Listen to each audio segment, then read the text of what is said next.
E no vídeo de hoje eu vou te ensinar essa esfirra maravilhosa, deliciosa, suculenta, baratinha. Você vai ver, são poucos ingredientes e você vai fazer rapidinho para sua família.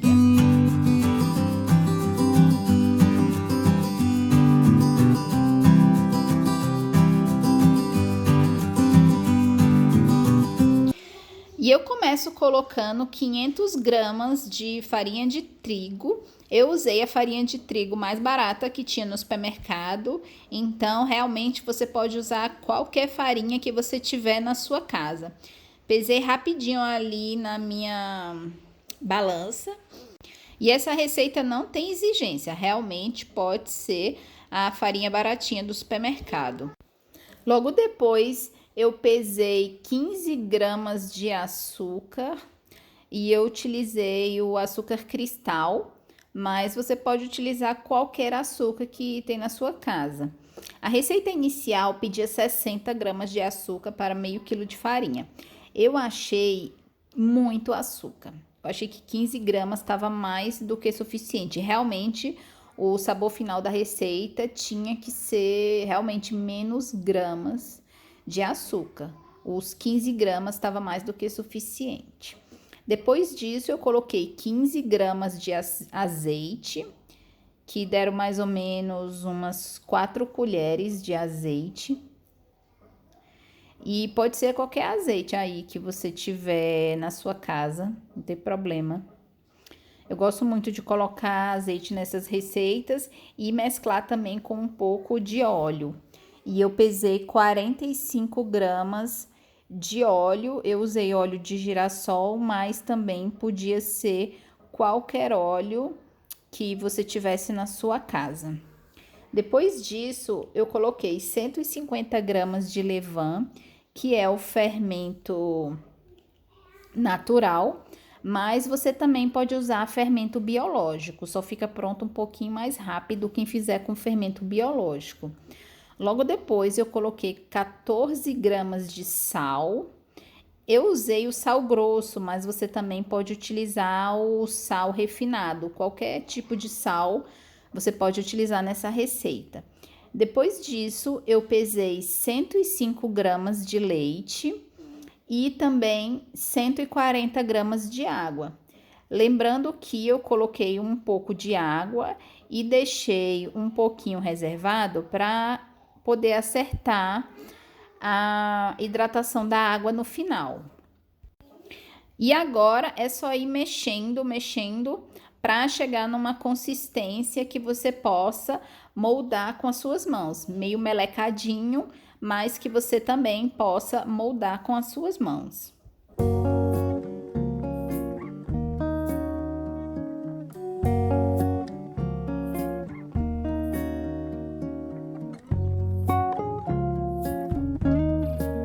Nesse momento, eu senti necessidade de colocar o restante da água que eu tinha separado, porque a massa estava um pouco seca. Mas é isso mesmo, você vai colocando aos poucos. É melhor você errar na farinha do que errar na água, porque se você botar um monte de água logo de uma vez, depois você vai ter que ficar colocando um monte de farinha para acertar. Eu prefiro, em geral, colocando a farinha e aí aos poucos colocando a água, para que a receita não fuja muito ali da receita original, que no caso eram 500 gramas de farinha. Efetivamente, eu não usei farinha a mais na minha receita. Depois disso, eu comecei a dar uma mini sovada na massa com as mãos, só para que todos os ingredientes realmente mesclassem um com o outro. Mas é coisa rápida, essa receita ela é super rápida, ela não dá trabalho nenhum. Você vai ver que com 500 gramas de farinha você pode fazer bastante coisa para nutrir toda a sua família. Depois de 1 hora em descanso em temperatura ambiente, eu decidi salpicar a receita com gergelim, só para ficar bonitinho no interior depois e para dar um aporte de nutrientes e de fibras. Porque como ele é feito com farinha branca, é bom a gente fazer um aporte de fibras para a gente poder nutrir a nossa família. Mas essas 30 gramas de gergelim que eu coloquei a mais, ela é opcional, você que decide o que escolher. Eu coloquei gergelim, se você quiser colocar outra semente, pode ficar à vontade também. Só não aconselho colocar linhaça ou chia, porque ela chupa muito a água dos ingredientes e ali eu já estava com a minha massa na quantidade de água necessária para que eu fizesse a minha receita. Eu não iria incluir mais água. Já se eu colocasse linhaça, essas coisas que puxam muita água, eu teria que colocar mais água na receita. E depois de mais uma hora de descanso, eu fiz 10 minutos de sova. Veja só como eu faço a sova. Eu empurro a massa para frente e vou trazendo ela para trás. Empurro para frente e vou trazendo ela para trás. Eu fiquei mais ou menos uns 10 minutos fazendo esse movimento, porque realmente é necessário você sovar a massa para que depois as suas esfirras fiquem bem macias, bem deliciosas e bem saborosas realmente para você e para sua família.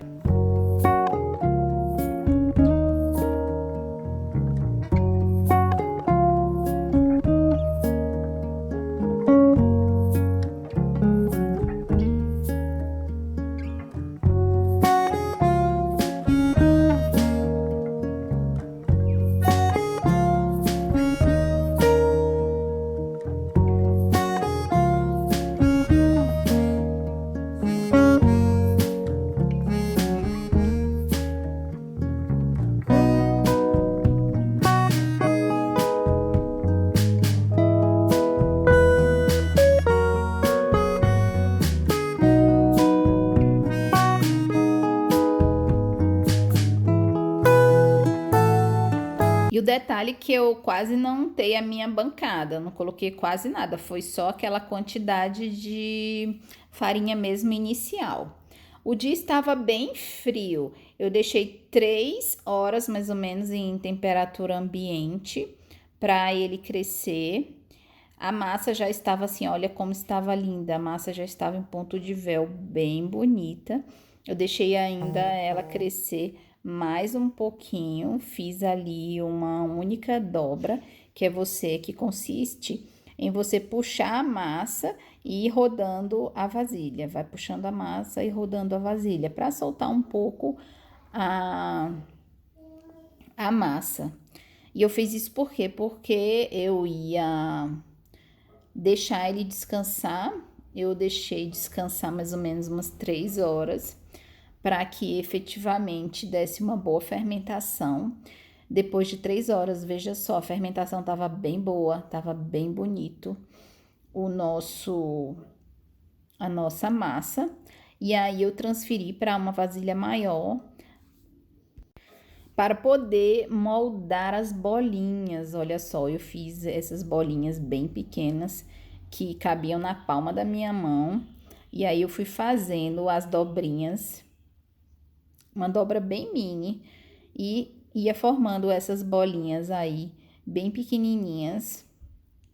Veja só como que eu ia fazendo, eu cortava com a tesoura os pedacinhos e cada um deles eu dava uma atenção de puxar para dentro da massa e formar as bolinhas. Olha só que coisas mais lindas.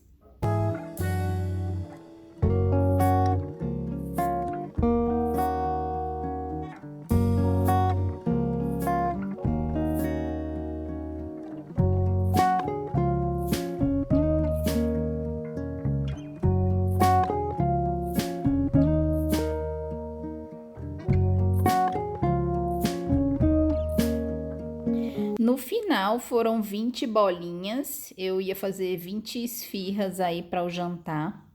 E o restante que sobrou, eu resolvi fazer um pão para poder servir, por exemplo, com pastinhas. Porque essa mesma receita você pode fazer brioche, você pode fazer outro tipo de pão, você pode abrir e fazer uma pizza bem grande. Mas eu resolvi fazer o pão. Então eu moldei ele e coloquei numa vasilha para ele crescer lá na geladeira. Olha só como que eu guardo. Aqui no meu canal tem vídeo explicando como faz o pão e como fazê-lo para crescer na geladeira. Depois disso, eu peguei as 20 bolinhas, coloquei um pano de prato em cima e levei para crescer. Depois de mais ou menos 1 hora crescendo a massa, eu comecei a abrir as esfirras. E olha só como que eu faço. Eu unto a bancada e começo a moldar as esfirras de dentro para fora. Olha só como eu fui moldando. Você vai empurrando do centro para fora e vai rodando, rodando até ir formando o molde da esfirra. E no centro, quanto mais ficar fininho, melhor. A maioria dos meus acabou ficando um pouco mais grossinho. E aí, na hora que eu fui cozinhar no fogão, no forno, eu notei que ele ficou mais estufadinho no centro. Mas logo depois que esfriou, eu notei que deu aquela solada, que solou, né, como se fosse mesmo a esfirra que a gente pode comprar na loja de esfirras. Enfim, olha só como que é feito esse molde. Eu fiz 20 esfirras para testar. Aqui em casa todo mundo gostou. Se eu tivesse feito, eu acho que essa massa de 500 gramas daria umas 40 esfirras. Aqui em casa nós fizemos 20 esfirras para 4 pessoas e eu achei que eu deveria ter feito as 40, porque ficou extremamente delicioso, valeu muito a pena. Você vê que com um pacote de 1 quilo de farinha, então eu faria o quê? Umas 80 esfirras. E um pacote de farinha hoje você encontra, dependendo do preço, de 2 até 4 reais, a mais baratinha do supermercado. Claro, tem as farinhas caríssimas, mas com uma farinha de 2 a 3 reais, você já consegue fazer 80 esfirras para alimentar você e a sua família. Com relação aos recheios, aqui em casa cada um acabou escolhendo o seu. Então ficou recheio de frango, recheio de milho, recheio de só o molho de tomate, enfim, cada um aqui acabou escolhendo qual o recheio que queria. E aí fica a seu critério, você utilizar os mesmos recheios da loja de esfirras ou criar os seus próprios recheios. Aqui em casa nem todo mundo gosta de molho de tomate, então teve alguns foi só mesmo o recheio, como esse em que eu coloquei milho e salpiquei orégano por cima, e esse outro que eu coloquei peito de frango e orégano. No caso, para mim ficou muito bom, mas eu achei que o peito do frango podia ter ficado mais molhadinho. Um outro recheio que a gente fez foi de testar vários queijos. Eu deixei o forno pré-aquecido mais ou menos uns 10 minutos antes na temperatura máxima. E eu achei que esquentou muito rápido e a esfirra ficou pronta muito rápido. E eu separei ali 4 esfirrinhas para fazer esfirra de doce. Só que aconteceu, gente, ficou pronto muito rápido. Elas meio que queimaram. Então, quando eu for fazer novamente essa receita, eu vou deixar menos tempo. E apesar de meio queimadinha, essa esfirra doce ficou muito saborosa. Olha só como ficaram as esfirras salgadas. Muito, muito deliciosas. Muito deliciosas mesmo. Eu deveria ter feito o dobro, como eu disse. Mas eu separei uma partezinha para fazer um pão, que também ficou muito saboroso. A gente comeu rapidinho essas esfirras, alimentou todo mundo aqui em casa. É muito macio, olha só, eu abrindo a esfirra. Quando ela tava quente, ela tava assim mais fofinha. Só que depois que esfriou bem, ela assolou um pouquinho, igualzinha a da loja de esfirras. Então, se você quiser uma esfirra igualzinha da loja, essa daí é a receita. Como eu falei, poderia ter colocado um pouco mais de açúcar pela receita, mas pelo paladar daqui de casa, a gente colocou bem menos e a gente achou que se adequou melhor ao nosso paladar e ficou extremamente delicioso. Além dessas esfirras salgadas, como eu falei, eu também fiz esfirra doce e um pãozinho. E vou mostrar também como foi que ficaram. Como eu falei, ficou pronto muito, muito rápido. Tem que ficar atento ao forno, porque cozinha muito rápido. E tão rápido a gente cozinhou, tão rápido a gente comeu. Então, vale a pena você pegar realmente a receita completa e fazer aí para toda a sua família e quem sabe até mesmo dobrar a receita. As esfirras doce, como eu falei, acabaram queimando um pouco. O forno estava muito quente, ficou pronto rápido demais. Antes que eu pudesse mesmo verificar, as esfirras já estavam quase queimando. O pão eu virei lá na panela, eu não fiz com panela pré-aquecida, como eu costumo fazer, porque era um pãozinho pequenininho, então eu sabia que ia cozinhar bem rapidinho. E aí eu fiz o cortezinho para poder levar no forno, para poder ficar aquele pão bem lindo. E efetivamente ficou lindo, maravilhoso, delicioso. Olha que lindo esse pão na minha mão. Ficou muito lindo. E essas foram as esfirras. Obrigada por terem assistido o vídeo. Inscreva-se no nosso canal para pegar várias outras dicas aqui que eu tô sempre colocando. E até a próxima. E não se esqueça de que o importante é ser feliz. Tchau, tchau, pessoal. Até o próximo vídeo. Até a próxima.